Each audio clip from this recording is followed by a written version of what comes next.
Assalamualaikum warahmatullahi wabarakatuh. Perkenalkan, saya Ki Agus Muhammad Aldi, NRP 50042011132 dari Departemen Kimia. Pada kesempatan kali ini, saya akan mewawancarai teman saya, seorang mahasiswa berumur 18 tahun. Terkait dari narasumber yang saya ambil di sini adalah seorang mahasiswa, maka judul dari observasi saya kali ini adalah apakah Pancasila masih sampai ke generasi muda? Mengapa saya memilih judul ini? Karena menurut saya Pancasila adalah sesuatu yang dapat mengatur kita di banyak aspek untuk berwarga negara. Dan Pancasila sudah dibuat berpuluhan tahun yang lalu. Maka itu saya memiliki rasa penasaran apakah generasi muda kita masih memahami Pancasila dan memahami implementasi dari Pancasila itu sendiri. Pada wawancara kali ini, saya menanyakan berbagai aspek yang berkaitan dengan Pancasila kepada narasumber. Saya memilih menanyakan berbagai aspek kepada narasumber karena menurut saya Pancasila itu bukan hanya tentang politik dan keagamaan saja, tetapi juga tentang sosial dan yang lain-lainnya. Di sini juga saya menerapkan sedikit sosial eksperimen yang berkaitan dengan Pancasila. Pertama, untuk mendapatkan hasil yang lebih murni dan lebih asli. Apakah Pancasila itu hanya diterapkan dalam teori saja? Apakah di kehidupan nyata juga?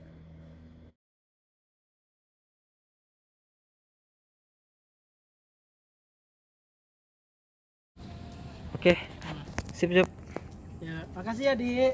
Gue makasih. Job, ini duit lu bukan? Bentar, gue cek dulu. Mana ya duit gua? Berapaan? 100 sih. Kagak, 100 gua masih ada kok. Kamu punya gua? Beneran nih? Nggak tahu, itu aja kali. Tadi gue nemu di sana. Laporin aja ke Pak RT, ke siapa gitu, ke masjid udah diumumin. Oh, Kamunya gua gitu. bang, kamunya gua. Beneran ya? Bukan. Ntar lu kehilangan soalnya. Enggak. Oke. Jadi gua duluan ya. Tapi sorry.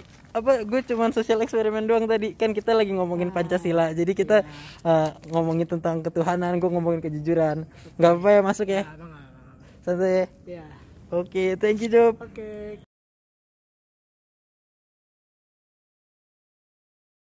Kalau menurut gue sih pasti dia udah tahu dong konsekuensi apa yang dilakukan. Dia melakukan itu secara sadar, kecuali kalau ada pengaruh alkohol atau pengaruh dari orang lain. Nah, tapi gue tidak menyalahkan 100% dia salah. Kenapa? Pasti namanya juga kita memiliki hak asasi manusia ya. Kalau dia misalnya dapat hukuman, cuman dia dapat lagi hukuman sosial dari orang lain. Memang itu udah itu memang udah hukum sosial, itu nggak ada hukum dalam undang-undang. Cuman apa jika berlebihan, apakah yang menghukum tidak sama aja dengan si pelakunya itu? Dia udah melakukan suatu kejahatan, udah dapat hukuman, ditambah lagi hukuman dari orang-orang lain gitu. Yang menurut gue terlalu berlebihan. Nah, kalau misalnya menurut gue kayak kurang setuju ya, karena kita sudah punya hukum yang sudah ditetapkan gitu. Kalau misalnya hukumnya kayak hukum sosial itu kayak misalnya kan kayak cuma diomongin atau diapain itu kayak masih wajar, dan namanya juga kayak netizen pasti suka bergosip. Cuman kalau misalnya hukuman itu kayak udah masuk penjara, habis itu dibunuh sama para sipir penjara, itu kan pasti kayak keterlaluan banget sih menurut gue.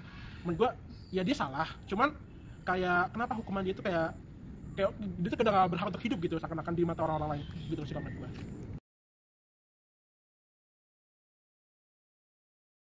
Pertama gue gak bakal terpengaruh sih. Karena apa? Kalau misalnya lu dapet pengaruh, berarti iman itu kecil gitu menurut gue. Jadi lu gak bisa menyalahkan bahwasanya fully ini salah lingkungan lu. Misalnya lingkungan lu itu pengedar narkoba, pasti gue bakal jadi pengedar narkoba itu enggak. Gue tuh kayak apakah hati lu itu bakal tergoda atau enggak gitu menurut gue. Kalau misalnya hati lu aja sudah bisa menahan, gue yakin kok kalau nggak bakal tergoda. Karena iman lu kuat dulu. Kalau iman lu jadi narkoba ya pasti bakal tergoda dengan segala apapun itu godaan. Itu sih kalau dari gue. Kalau menurut gue ya, gue pasti bakal kayak menjelaskan sedetail mungkin dan semudah mungkin untuk dicerna gitu. Karena terkadang kalau misalnya kalau misalnya gue itu baik, cuman kalau misalnya penjelasan gue ke orang lain itu kayak kurang, pasti kita bakal mikirnya kayak nggak sepemikir sama apa yang gue pikirin. Jadi gue pasti bakal mikirnya kayak gue menjelaskan sebaik-baik mungkin, harus semudah mungkin untuk dicerna. Dan juga gue kayak kalau misalnya gue udah sebaik mungkin untuk menjelaskan tapi memang orang itu nggak setuju, ya oke gitu menurut gue.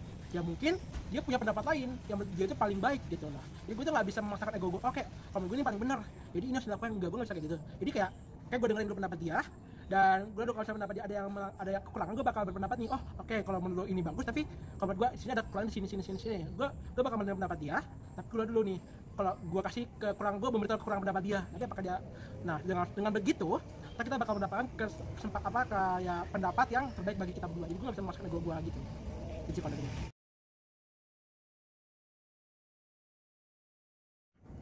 Oke, kalau menurut gue ya gue bakal yang biasa aja, karena memang kebutuhan gue nggak sebesar kebutuhan orang lain gitu.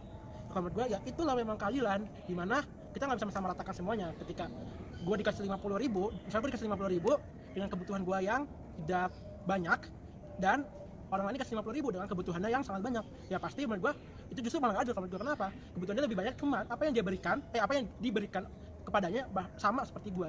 Jadi kita jangan memandang, misalnya kita jangan memandang 4 kita sama dengan 4 orang lain. Bisa jadi 4 menurut kita sangat kecil, cuman 4 menurut orang lain sangat besar gitu. Jadi kayak kita tuh nggak boleh memikirkan semua orang itu memiliki segala sesuatu yang sama seperti kita. Karena apa? Semua orang itu memiliki kebutuhannya berbeda-beda. Jadi menurut gue, kalau lu memang nggak terlalu butuh dan dikasih memang sedikit ya wajar, karena lu memang tidak terlalu membutuhkan. Orang lain lebih membutuhkan, dikasih lebih banyak, ya itu memang apa yang dia butuhkan gitu. Kalau gue itu sih.